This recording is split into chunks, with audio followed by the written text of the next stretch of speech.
Firstly, I just want to say I love the gospel-centered worship this morning. Did you enjoy it? So much of and the beautiful presence of the Lord here this morning. It's such a privilege to be in this church where you can just sense the tangible presence of the Lord during worship. It's something not to just take for granted. And even while walking up to the church this morning, I was chatting to Anton and just saying, if life is just always perfect, we were talking about life, bills and all that kind of stuff, walking into church. I said, if life is perfect all the time, something's wrong, and you can't be involved with the gospel then. You may think that's a bit bleak. Nick, how can you say that? That's a little bleak. But I was just reminded, even during the worship, the Lord just saying that, you can be involved in church activities, and everything is cool. But get involved in the gospel. Sure, very different. Allow the gospel to affect your life. Very different. It's not as nice as it always may sound. All right? And I don't want to be bleak like what? A day or two before Christmas? No. There was a word that I received from the Lord recently. I felt like it's for this church too. And the picture I had was of someone who is very keen. We have all these big concerts, and everyone wants to be in the golden circle. That's the place where you stand, and the singer, the reason why, let's face it, why do you want to be there? It's when that rock star, the person you idolize, is up on the stage, and you could almost reach out to touch that person. I remember when I was at the U2 concert a good number of years ago, I was in the Golden Circle. I paid 2,500 rand, I think, for that. And I was totally prepared for that because I love U2. And along comes Bono on the outer circle. And I remember he was like almost here. And I was like, yeah! Because I wanted eye contact with him. I wanted to have a moment where I could say, hey, I engaged Bono. Yes! And the Lord reminded me just the other day. He says, Nick, when you get close to me, just like in a big concert, you want my gaze. Just like you paid that 2,500, which wasn't a lot of money compared to what you will pay when you look me straight in the eyes and you want to walk according to my ways and according to the gospel message. It will cost you. It's going to cost you. Yes. Friends, the good news is that we're in a church that is, and I almost said hell-bent on the gospel, heavenly bent on this gospel message. We are so privileged. So this morning, my message is called Wedding Crashes. Some of you seen the movie? Early 2000, Vince Vaughn and Owen Wilson, two men who master the art of crashing weddings. So you may ask yourself, what does it mean to crash a wedding? Maybe some of the older folk here are totally lost right now. I'll tell you what it means. It means that you pitch up at a wedding totally unannounced, not invited, and you kind of just blend in with the festivities. And in this case, with Wedding Crashes, they put on their suits, they look the part, and if you've got an air of confidence and you look like you should be there, people will believe that you should just be there. You're just part of the party. No one would ask a question. You can walk around, grab a drink, chat some people. And in this case, they were chatting girls up and maybe even leaving the wedding with a beautiful girl on their arm, in their case. Now, the Bible tells a story about a man, and it's actually Jesus telling a parable about a man who tried his hand at wedding crashing, but not with the greatest success. And I want you to allow me to recite that particular parable and imagine that you are in the crowd right now. Jesus was in front of a very hostile crowd. There were some Pharisees around, Sadducees. They were trying to trip him up. And that is what gave birth to this parable. So there was a king and his son is getting married. The king calls his servants and he asks them to go out to the people that had already been invited. He says, go out to the people that have been invited and tell them they can now come to the wedding banquet. So the servants go out and they come back and they tell the king, King, no one's responded. So the king says, don't worry, just go out again. But this time tell them that the fattened oxen are ready, that the party stands ready, and all they have to do is just come and be part of the joyous occasion. So they go out the second time. This time the people are a little dismissive. One says, no, I've got to go tend to my field. Another one, I've got some business matters to deal with. Still others begin to attack the laborers, the workers, the servants, and even kill them. Those remaining servants go back to the king. They tell him what happened. He is infuriated. He gets his army together. He says, go and kill those people that killed my servants. They go out and they kill those particular people and they burn down their city. How'd you like that? Some harsh action. So the king says to his servants, well, those people who didn't come, they actually didn't deserve to come. So now I tell you, go out to everyone, to the highways and the byways and all over the place, and invite everyone to come to the wedding banquet. And that's what they did. And it was the day of the wedding banquet. The wedding hall was filled with people. The king walks into the wedding hall and he sees a man standing there who looks like he shouldn't be there. He walks over to the man. He says, excuse me, sir, what are you doing here? Because you're not wearing wedding clothes. The man was speechless. He couldn't say a word. The king called some of his attendants. He says, tie this man up hand and foot and throw him out into the darkness where there will be weeping and gnashing of teeth. For many are called, but few are chosen. Let's just pray together, friends. Lord, the gospel message is good news, and we thank you for it. But today, we recognize that this is also serious news to which we are to respond. And I pray that this morning, that we would be called to a more serious walk in terms of your message, the gospel. And if there be anyone here this morning, by your Spirit, that you would touch anyone who has not yet responded to your call and bring them to yourself in Jesus' name. Amen. So I'm married, as most of you know, to Mariska. Went through the whole thing of, inviting people to our wedding, which was held in Cape Town. So you put the wedding list together, and then you go through the pain of sending out the invitations, and you try and avoid hundreds of arguments because of who was invited and who wasn't. You know the whole story. You've been through it, right? You know what it's like. When you're done with that, especially if you're the guy, you're just so glad that it's all over. Even the wedding. I thank the Lord this is over. Now we can just have our lives together. Men, do you agree? The ladies are like, this is our big day.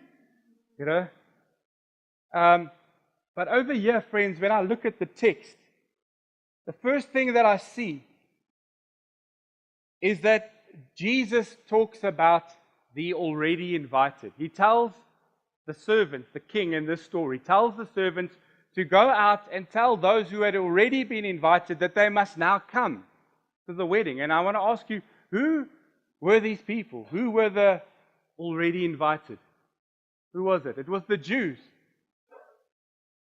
And there was a man named John the Baptist, or John the Baptizer more accurately, who went and prepared the way for Jesus, who told the people, and even more specifically the Jewish nation, the king is coming, the Messiah, he's on his way. But that message was rejected. Not once, not twice, but numerous occasions, that message was just flatly rejected. Now, I don't know about you, but if I send out an invitation and no one responds, what would your response be? That's pretty rude.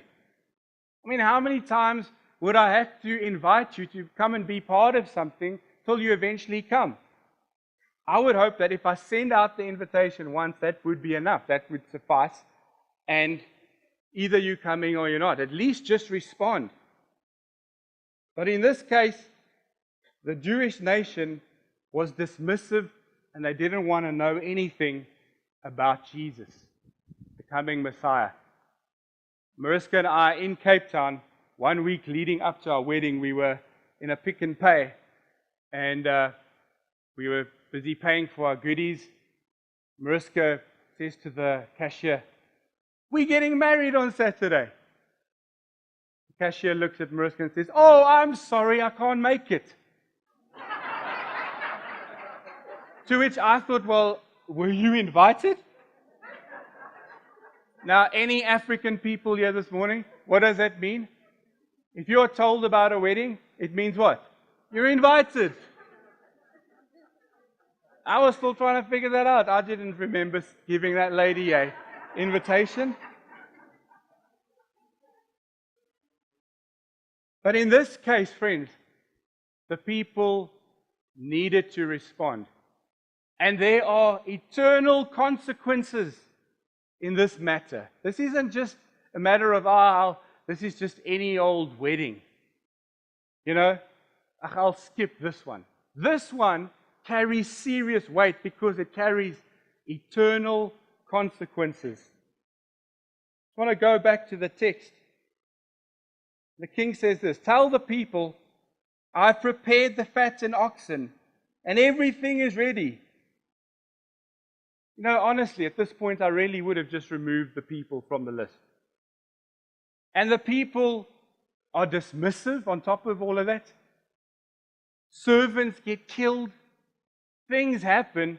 And there's harsh and strict action that takes place when all of this plays out.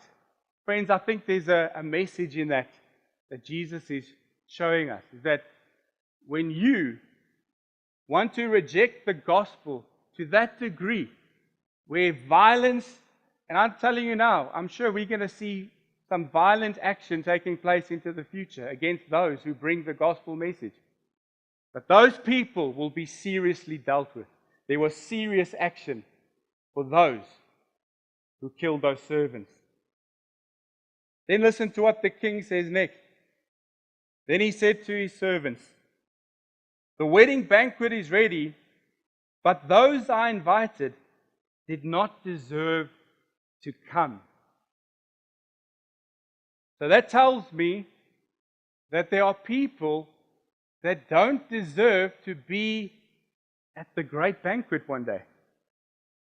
There are actually people like that. Otherwise, Jesus wouldn't have said that. And it's the people that have been asked once, twice, 3 times, 4, 5, 6, 7, 8, come and be part of this banquet. I've got other things to do. I've got to go and ride my boat on the dam. I've got to go off and attend to my business. I've got to go to that braai. I've got other things to do. And you end up doing it, I'll just do it my way. The old Blue Eyes way. I did it my way. Frank Sinatra. It's not the safest way, friends. In fact, I call that the anthem of the devil. I did it my way. It's not the safest way. It's a very dangerous way. What is the best thing that you can do when you receive the call of God? Just like, Arthur, the Arthur theme tune. If you get caught between the moon and New York City, what's the best thing you can do? Fall in love. If God calls you, what is the best thing you can do? Respond. You respond to His call. You don't say, God, maybe another day. Maybe I'll answer that call. It's sort of when best fits me. May I also say, friends, that some of us as messengers, some of us are very involved in evangelism with people like John or teams that are going out, and just in our lives, we should be ready to preach this gospel message. I want to ask you, how tolerant are you when it comes to people of other faith? So in other words, if a Jew was standing in front of you, some people I pick up, and it maybe not in this church, but you hear that, there's this level of tolerance. The Jew, let the Jew be the Jew. Let the Muslim be the Muslim. Let the Hindu be the Hindu. It's almost like saying, you're going to die, and I'm just going to be tolerant about that. I'm not going to ruffle your feathers. I'm not going to tell you that Jesus Christ is the only way to heaven, because it could just spoil our relationship. We can't be like that, friends.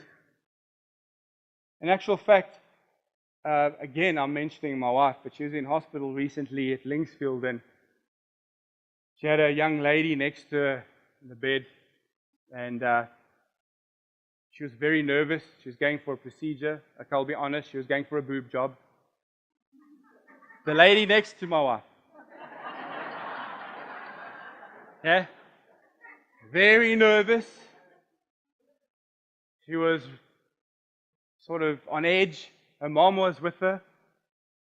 And about 10 minutes before she was going to be wheeled into theater, I could see she's not coping. So I said to her, can I pray for you?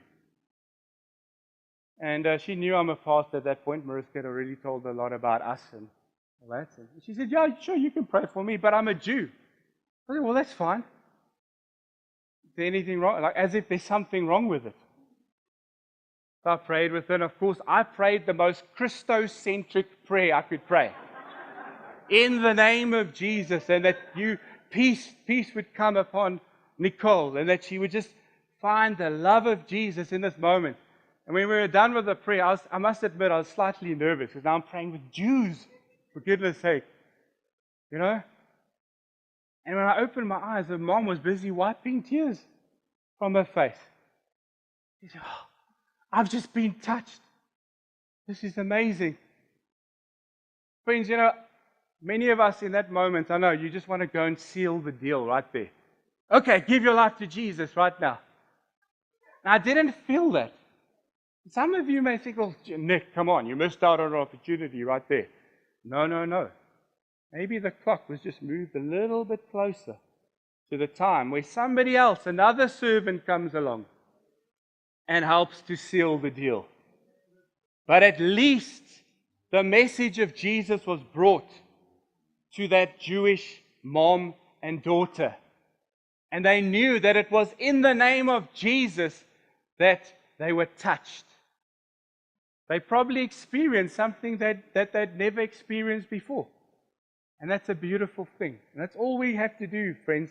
We don't have to be working to bring somebody over the line. Have you noticed how some people can be like that? You just want to get them over the line so they can be saved. Maybe you've just created your own convert, but they're not truly saved. It's a change of heart, friends.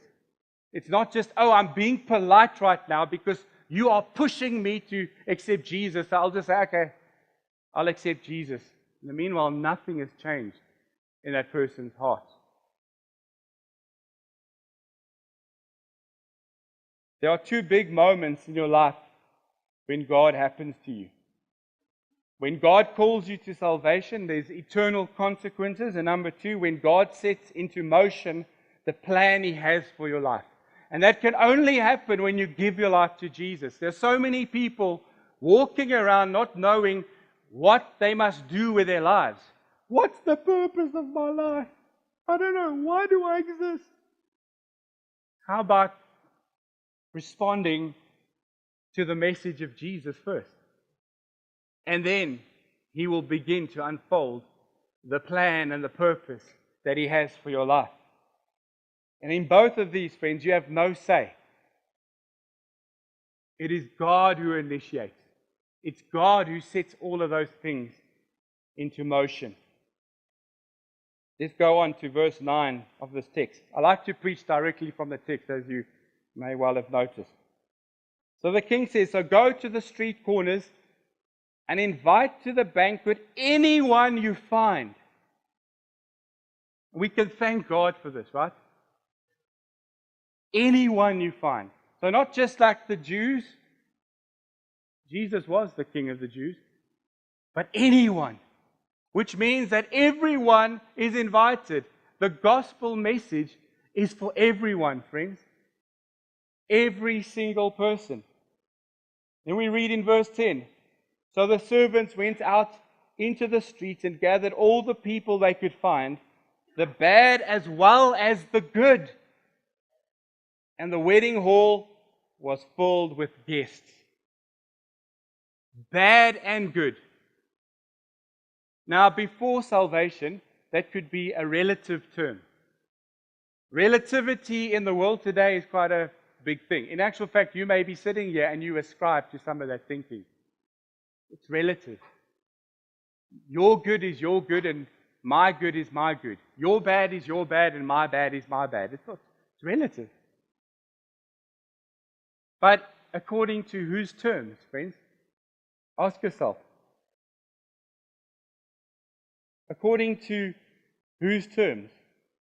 It's the terms of Jesus Christ and the standards of Jesus Christ. The one actually telling the parable. It's according to His standards.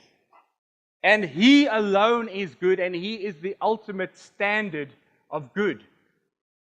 If I may say so, He is absolute goodness, which flies in the face of relativity, if you do ascribe to relativity and that type of thinking, that philosophy. You see, friends, Jesus judges according to very high standards. You know whose standards? His own. His standards could not be any higher, because His standard is perfection. Perfection was murdered on the cross, but His perfection becomes our perfection.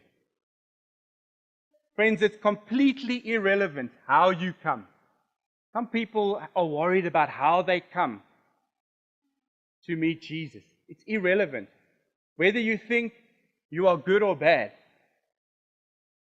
as long as you become His standard of good, that's the most important thing. You just need to become His standard of good. And that is when, at salvation, you become the righteousness of God. His standard of good is He Himself, Jesus.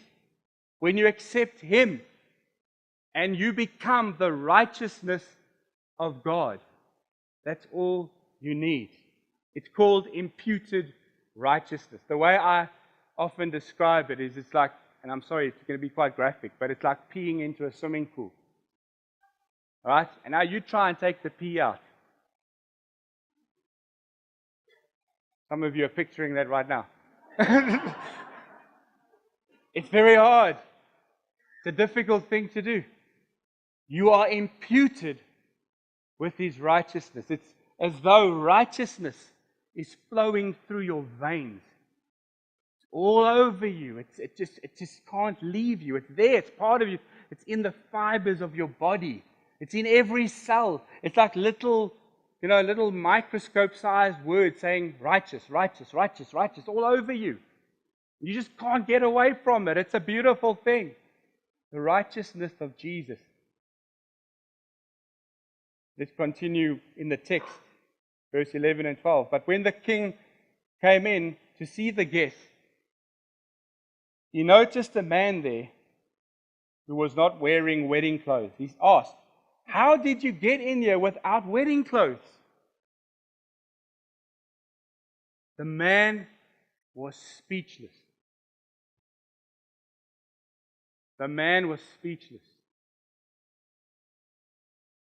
Now, some of us have this idea, right?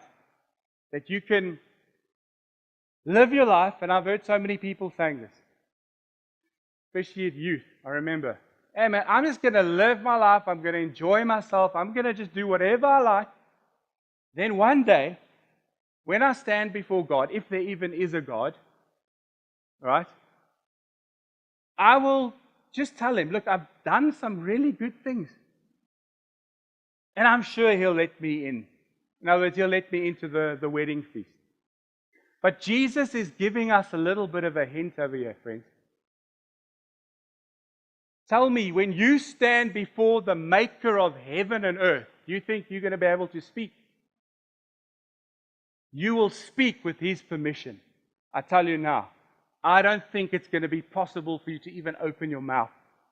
With God standing right in front of you, with Jesus, the one who died on the cross, who paid for you, the resurrected Christ, maker of heaven and earth, and you think, I'm just going to come there with a quick argument, and then he's just going to let me in, and I'll just breeze in there.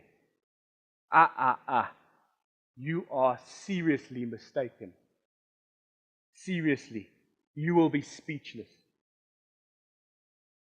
And to this, I would say, oh me. Because that guy, he thought that he could walk in to that wedding banquet and just blend in. But what was the problem? He didn't have robes of righteousness on. He didn't respond to the call. He just breezed in there thinking, oh, well, I'll just be part of this thing. Didn't work, friends. He was sticking out like a sore thumb. That's what happened that day. And he was dealt with. People who think they can access heaven by sidestepping the cross will be rudely awakened. Jesus makes this absolute statement in John 14, verse 6. Again, I'm talking in absolute terms. We have to be real about this, friends. You've got to ask yourself, where do you stand with the gospel message? Is it kind of like a nice message that I can bend a little bit, or is it the absolute truth? Because Jesus was very good at making absolute statements. And this is what he says about himself. I am the way, the truth, and the life. No one comes to the Father except by me. So notice, friends, he doesn't say, I am a way, I am a truth, and I am a life, like the universalists would want you to say it. In other words, we all just going to sing Kumbaya in heaven one day. Doesn't matter what you believe. We're all just going to be in heaven. No. Otherwise, Jesus would have said, I am a truth. But he's making absolute statements by saying, I am the way, the truth, and the life. And this raises a pertinent question, friends. What do you believe about Jesus? Secretly, you could be sitting there saying, yeah, I've got my own little theory on the gospel. I remember a few years ago, I was chatting to a teacher in the area, and she said, Nick, I'm one of those naughty Christians. I was like, oh, really? What does that mean? Well, I believe that in the end, we all just go to heaven.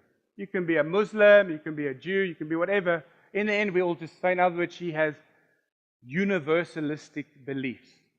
We all just go to heaven. I thought to myself, well, what then was the point of the cross? That Jesus would die on the cross, would suffer the death that he suffered, and then we all just, it doesn't matter. There are many ways to just find your way to heaven.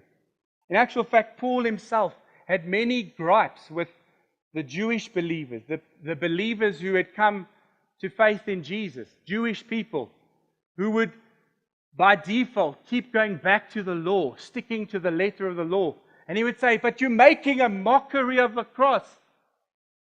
In other words, what's the point of Jesus dying on the cross if you keep sticking to the letter of the law? Jesus is the law perfected. You need Jesus, not the letter of the law.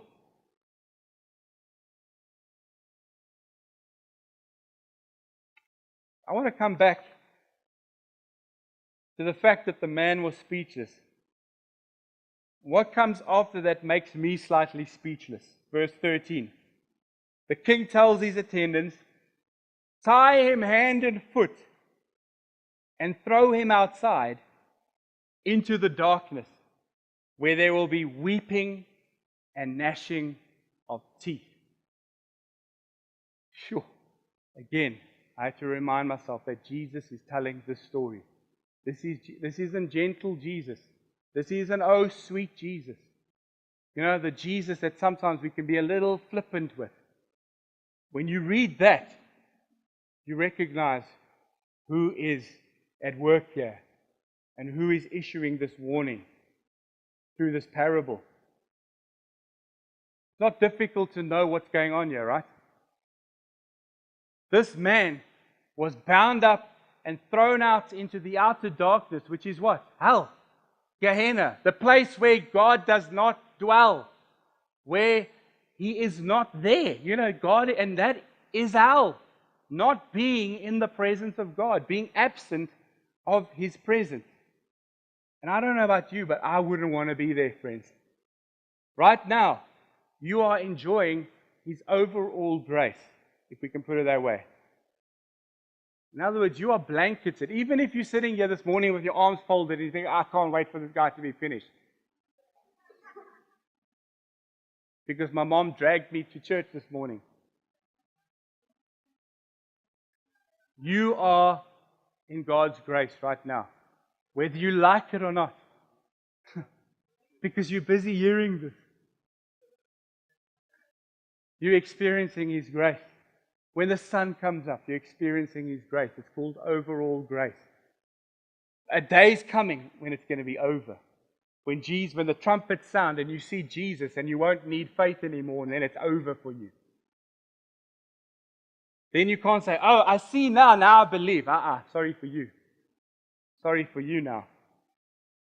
Friends, in closing, number one, many are called to participate in the kingdom, to be subject to the king. But unfortunately, many reject this call. And for that, there are consequences. Number two, you need to be clothed in garments of righteousness. This is the righteousness of Jesus.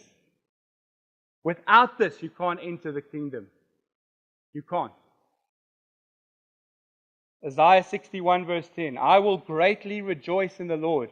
My soul shall exalt my God. For He has clothed me with garments of salvation. He has covered me with the robe of righteousness. As a bridegroom decks himself like a priest with a beautiful headdress, and a bride adorns herself with her jewels. Number three, the call to participate in the kingdom is still valid right here and right now by His grace. Right now. But many will say, how is it possible that God could send people to hell? And as we've heard it so many times from this pulpit, we have, haven't we? That God hasn't sent a single person to hell. People choose for themselves. If you spend your life rejecting Jesus, you don't want to know Him. I don't want to know Him. I don't want to hear. I've got to go off and do my thing right now. And you keep doing that, and then you die, and you find yourself in a place where now you are answering to God. He's going to give you what you always wanted, was not to know Him. And that is life absent of His presence forever. I remember Greg gave a picture of what that's like when he did that Oh Hell, I think it was Oh Hell, right? Or What the Hell series. When you are in a state of almost being locked in a coffin. Just imagine that. You're locked in a coffin and you feel like you can't breathe and you're left alone to your own thoughts, absent of God's presence forever. You want that? For many are invited, but few are chosen. In the end, few choose.